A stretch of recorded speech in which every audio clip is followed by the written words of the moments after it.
نوتدونی اولین فروشگاه نوت موسیقی در ایران.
سلام دوست من، شما پیشنمایش این آموزش رو مشاهده کردید.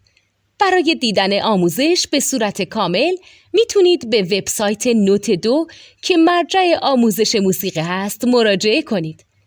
همچنین برای تهیه نوت موسیقی مرتبط با این آموزش هم میتونید به وبسایت نوتدونی که بزرگترین آرشیو نوت موسیقی در ایران هست مراجعه کنید.